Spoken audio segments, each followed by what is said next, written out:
जय श्रीकृष्ण बालमित्रांनो. आपण बघतोय की आता द्रौपदी तिचं मनोगत व्यक्त करते आहे. द्रौपदी बोलते आहे आपल्याशी. ती सांगते की जेव्हा माझं स्वयंवर झालं तेव्हा मी जशी आली अ, इंद्रप्रस्थाला तशी मी परत याला त्यांच्या नगरात माहेरी गेलीच नाही. इंद्रप्रस्थाची महाराणी म्हणून माझ्याकडे आलेले उत्तरदायित्व होतं. वेगवेगळ्या स्वभावाच्या 5 पतीची मनं राखणं, त्यांच्या 5ही पुत्रांचं पालनपोषण करणं, राजसभेत जाणं, पतीचे दिग्विजय, त्यांना दिलेले निरोप, आगत-स्वागत यात मी पूर्णतः गुरफटून जाई. माझा प्रिय कृष्ण सखा अनेक वेळा मला द्वारकेला येण्याचा आग्रह करी. मी त्याला हो, हो म्हणे. मनात कितीही इच्छा असली तरी माझं द्वारकेला जाणं काही घडत नव्हतं.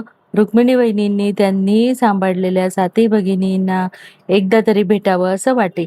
काही केल्या साधत मात्र नसे.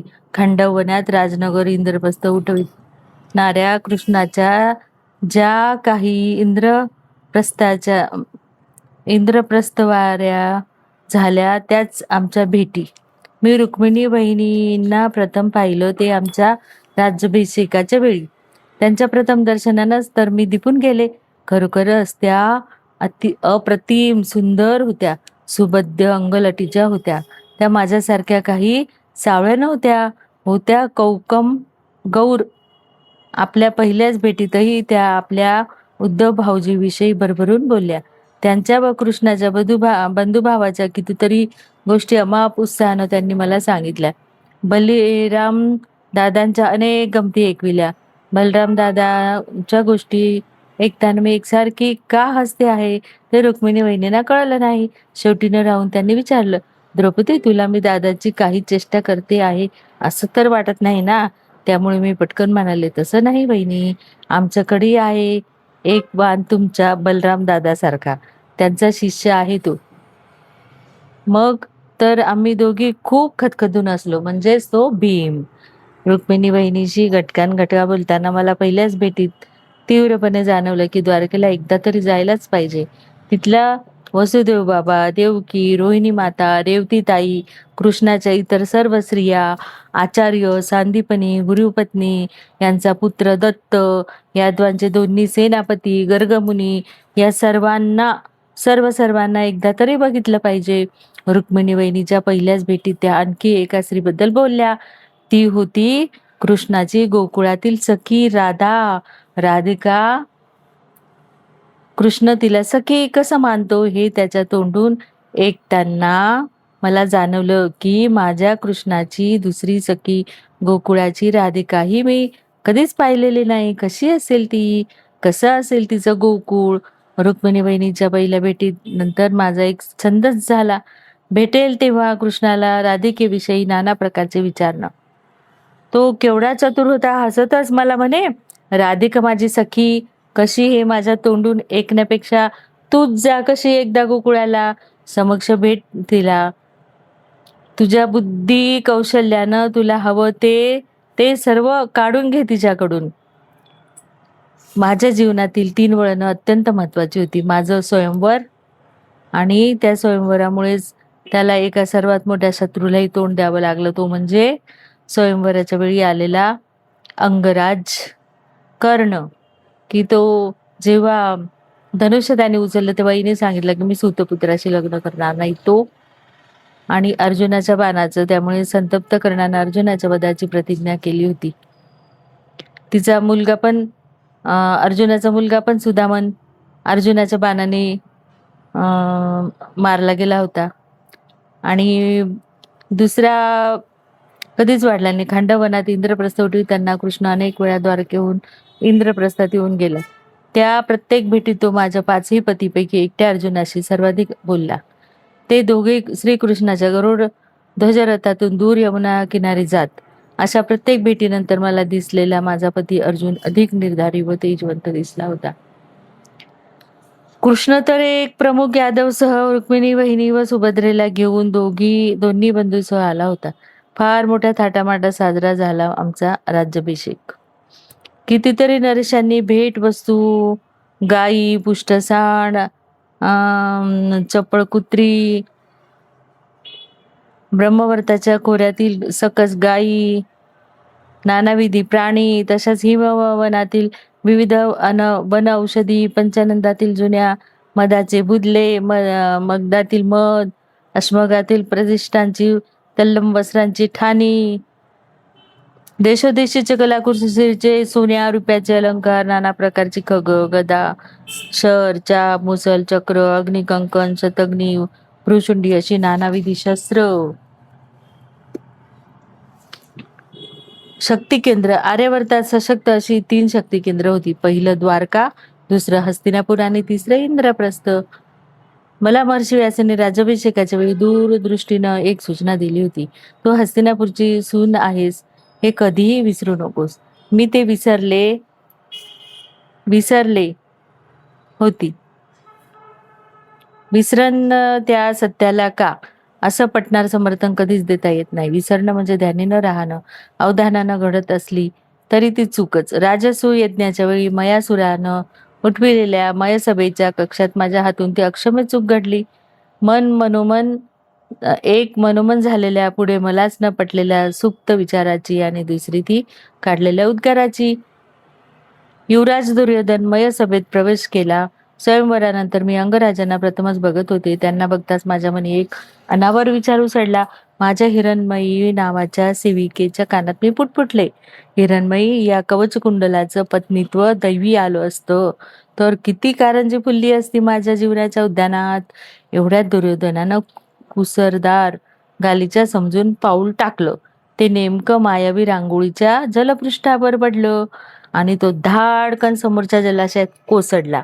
मी माझ्या सेविकासह तिथे सौदावरच उभे होते. गुरुच्या त्या युवराजाला पाण्यात गटांगड्या खाताना बघून मला काही हसू आवरलं नाही. मी हसतच सेविकांना म्हणाले, अंधपित्याचे पुत्रही अंधच असतात की काय. माझ्या सेविकाही ते बघून ऐकून हसल्या. त्यांच्या हास्याचा कलकलाट ऐकून कुरूचा अंगभर भिजलेला युवराज संतापानं कसा नुसता लाल झाला. मुकुट व गदा जलाशयातच सोडून आग ओकणाऱ्या संतप्त नेत्रांनी माझ्याकडे बघत काहीतरी पुटपुटत दांदन पाय आपटत मयसभेबाहेर निघून गेला. म्हणजे तो हट झाला होता तिथे पुत्राचे, म्हणजे त्यांच्या याच्यावर त्यांनी असं बोलायला नव्हतं पाहिजे. मी त्याच्या पाठमोऱ्या आकृतीकडे बघतच राहिले. आपलं काहीतरी चुकले हे पटकन माझ्या ध्यानी आलं. पण आता काही उपयोग नव्हता. इतर कोणाचीही क्षमा मागून समजूत काढली असती. युवराज दुर्योधनाची कधीच नाही. निसट्या अपघाती क्षणी हातून घडलेली अशी अक्षम्य चूक संस्कारशील मनाला मग नंतर सतत टोचणी देत राहते. माझंही तसंच झालं. दुर्योधनानं कधीच केली नाही, पण मीही स्वतःला त्या अविचारी मूर्ख क्षणासाठी व उद्गारासाठी क्षमा केली नाही. राजसूय यज्ञात कृष्णा सुदर्शनाचा शिशुपालावर केला प्रयोग. मग मी त्याला विचारलं की तू अग्निकन्या आहेस. मी आयुष्यभर पाहिलेला यज्ञकुंडातील अग्निकन्या म्हणून जीवनभर अनुभवलेला विचाराग्नी कृष्णाच्या त्या तेजवंत रूपासमोर तर तू हे चक्र नेहमी का नाही वापरत. तेव्हा कृष्णाने सांगितलं की सखे, हे चक्र मला आदेश देत नाही केव्हाही वापरण्यासाठी. जेव्हा आतून आदेश येतो तेव्हाच मी हे चक्र वापरू शकतो. भीमसेनाची प्रथम पत्नी वनकन्या हिडिंबा हिला मी प्रत्यक्ष कधी पाहिलं नव्हतं, पण ऐकून होते की तिच्या पुत्राला घटोत्कचाला जन्मजात काही मायावी शक्ती लाभल्या होत्या. तिन्ही ठिकाणच्या स्त्रियांमध्ये एकमेव मीच काय ते होते यज्ञजा सुगंधी सुकेशा. माझ्या सासूबाई राजमाता कुंतीदेवी यांना फार वर्षापूर्वी मुनिवर दुर्वास यांच्याकडून देवहूती मंत्र लाभल्याचं मी अनेकांच्या तोंडून ऐकलं होतं. त्या मंत्रशक्तीचा प्रभाव या 5ही बंधूवर होता. युधिष्ठिरवर पृथ्वी तत्वाचा, भीमसेनावर वायू तत्वाचा, अर्जुनावर जल तत्वाचा आणि नकुल सहदेवावर प्रकाश तत्वाचा. उषा आणि निशा एकमेकींना अस्पष्ट प्रकाश रेखेनं जोडलेल्या असतात. तसेच हे जुळे बंधू होते. मी या देवहूती मंत्राच्या खोलार्थात कधीच शिरले नाही. मला त्याची आवश्यकताही कधी वाटली नाही. माझ्या आणि दादा दृष्टद्युम्नाच्या यज्ञीय जन्मात कधी कोणी फारसं खोलवर शिरलं नाही. कुणालाच त्याची कधी आवश्यकताही वाटली नाही. असं हस्तिनापूर. जिथे स्वतः कृष्ण आपल्याकडील तेजयंत्र, सुदर्शन चक्र या दैवी शक्तीचा मनमुक्त वापर करायला मोकळा नव्हता, तिथे अन्याची गोष्ट काय. आणि अं, दुर्योधनाच्या डोळ्यात आता इंद्रप्रस्थ चलू लागलं. राजसूय यज्ञाहून परतल्यानंतर शिशुपालवधाचा प्राणथरारक प्रसंग समोर पाहिल्यानंतरही तो शहाणा झाला नव्हता. अद्यापही कृष्ण द्वेषानं पेटलेला तो कुरु युवराज माझ्या प्रिय कृष्ण सख्याचा चार चौकात गायीच्या मलमूत्रानं पाय बरबटलेला गवळी असाच निर्देश करीत होता. माणसाचं काय असतं, तो जन्मजात स्वभावाप्रमाणे वागतो. अहंकारी माणूस कधीच अहंकार सोडत नसतो. अशा हातात सत्ता आली तर त्याचा अहंकार अनावर फुलतो. युवराज दुर्योधनाच्या हातात तर दोन प्रकारची सत्ता होती, एक राजसत्ता व दुसरी भावसत्ता. बालपणापासून आपल्या 99 बंधूच्या डोळ्याच्या धाकात ठेवण्याची त्याला सवय जडली होती. आम्ही इंद्रप्रस्थात येताच तो अंध पित्याच्या हस्तिनापूरचा स्वतःला राज्याभिषेक राजाच मानू लागला होता. आणि अशी सखी जेव्हा मी भानावर आले तेव्हा दूर दूर अस्पष्ट होत जाणारी मुरलीची एक अपरिचित धून काय ती ऐकू आली. पितामह भीष्म मला सावरून वस्त्राच्या ढिगाऱ्यातून दूतगृहाबाहेर नेत होते तेव्हा मी ती अस्पष्ट होणारी मुरली धून पूर्ण थांबली होती. माझं लज्जा रक्षण झालं होतं. ते कुणी केलंय हेही मला अस्पष्ट समजलं होतं.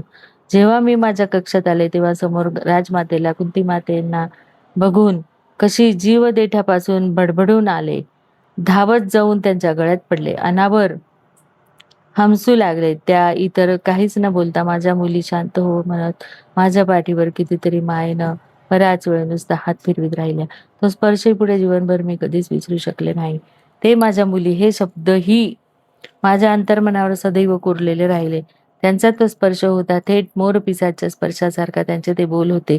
मी नुकत्याच ऐकलेल्या मुरलीच्या धुनीसारखे मला आज विलक्षण तीव्रपणे अजूनही चुकलं की उमजून चुकलं की राजमाता कुंतीदेवी माझ्या सासूबाई नाहीत, पांडवांच्या माता नाहीत, त्या माझ्याच माता आहेत. पांचालाच्या सौत्र्यामणी मातेला मी अंतरले होते.